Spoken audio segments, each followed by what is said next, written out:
പാപ്പിനിശ്ശേരിയിൽ എ.വി. Ajayakumar നാടകത്തിലും folklore പഠനത്തിലും സാംസ്കാരിക പരിപാടികളിലും നിറഞ്ഞു നിൽക്കുകയാണ്. തന്റെ ചുറ്റുപാടിന്റെ ദൈനംദിന കാര്യങ്ങളിൽ നിറഞ്ഞു നിൽക്കുന്ന ഇദ്ദേഹം പാപ്പിനിശ്ശേരി ഹൈസ്കൂളിൽ കുട്ടികളുടെ പ്രിയപ്പെട്ട അധ്യാപകൻ കൂടിയാണ്. കൈവച്ച എല്ലാ മേഖലകളിലും തന്റേതായ ഒരു വ്യക്തിത്വം നിലനിർത്താൻ ഇദ്ദേഹത്തിന് കഴിയുന്നതുകൊണ്ട് തന്നെ തന്റെ തട്ടകത്തിലെ നിറഞ്ഞ സാന്നിധ്യമായി ഇദ്ദേഹം സജീവമാവുകയാണ്. അരോളിയിലുള്ള അരോളി വീട് എന്ന് പറയുന്ന ഒരു കർഷക കുടുംബത്തിലാണ് എന്റെ ജനനം. നമ്പ്രാടത്ത് ഗോവിന്ദൻ നായരുടെയും അരോളി വീട്ടിൽ ലക്ഷ്മിയമ്മയുടെയും 4 മക്കളിൽ എ.വി. അജയൻ വളരെ ചെറുപ്പം തൊട്ടേ കലകളോട് താല്പര്യം കാട്ടിയിരുന്നു. പഠിക്കുന്ന കാലം തൊട്ടേ വിദ്യാർത്ഥി സംഘടനാ പ്രവർത്തനത്തിലൂടെയും കലാപ്രവർത്തനത്തിലൂടെയും ഇദ്ദേഹം ഈ നാടിന്റെ ഭാഗമായി വളർന്നു വരികയായിരുന്നു. തന്റെ കുടുംബത്തിലെ നിറഞ്ഞ പ്രോത്സാഹനവും എല്ലാം കൂടി സാംസ്കാരിക കേരളത്തിന് നല്ല ഒരു നാടകക്കാരനെയും ഫോക്ലോർ അന്വേഷകനെയും നേടിത്തുന്നു. വളർച്ചയുടെ ഓരോ ഘട്ടങ്ങളിലും ചുറ്റുപാടിന്റെ ചലനങ്ങൾ സ്വന്തം ജീവിതത്തിന്റെ തിരിച്ചറിവായി അജയൻ മാഷ് നേടിയിരിക്കുന്നു. അനവധി കലാസമിതികളിൽ നാടകം സംവിധാനം ചെയ്ത് തന്റെ ഉള്ളിലെ തികഞ്ഞ വിപ്ലവബോധത്തെ നാടക കഥാപാത്രമായി ഇദ്ദേഹം രൂപപ്പെടുത്തിയിരുന്നു.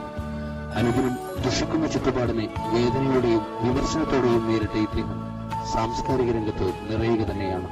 ചുറ്റുപാടിന് നിറഞ്ഞ കരുത്തായും സർവീസ് സംഘടനകളിൽ ശക്തനായ പ്രവർത്തകനായും ഇദ്ദേഹം സജീവമാവുകയാണ്. തെയ്യത്തിന്റെയും തുറകളുടെയും നാടായ കണ്ണൂരിൽ അനവധി ക്ഷേത്രങ്ങളും അവിടെ എണ്ണിയാൽ തീരാത്തത്ര തെയ്യക്കോലങ്ങളുമുണ്ട്.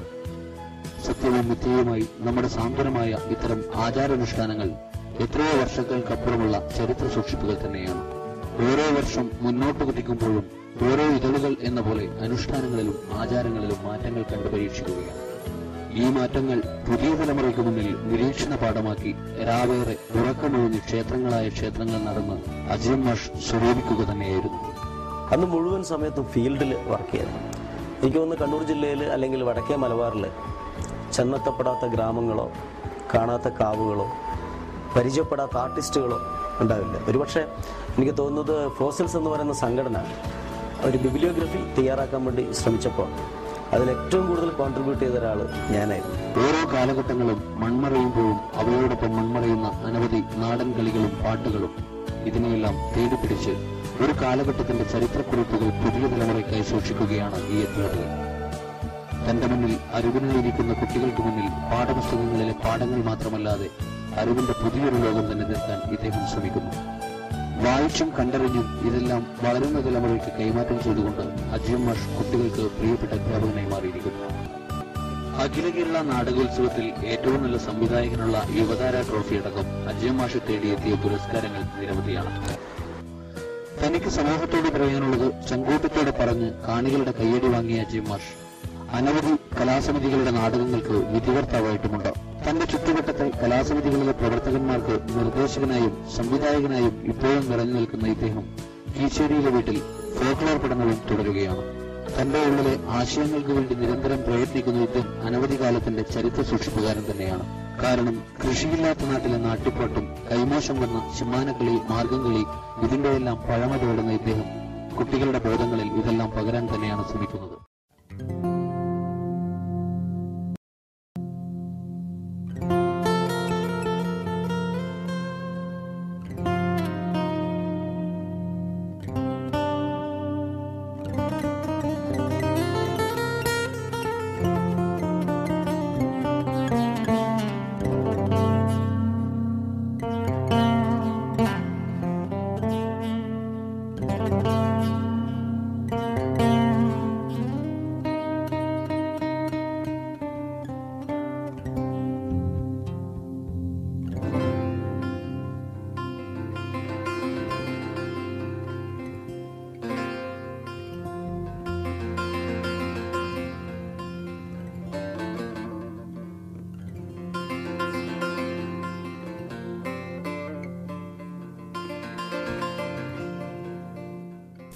പ്രകൃതിയെ സംരക്ഷിക്കുക എന്നുള്ളത് ഏത് ജനാധിപത്യ വിശ്വാസിയെ സംബന്ധിച്ചിടത്തോളവും അദ്ദേഹത്തിൻ്റെ അൾട്ടിമേറ്റ് ആയിട്ടുള്ളൊരു എയിമാണ്.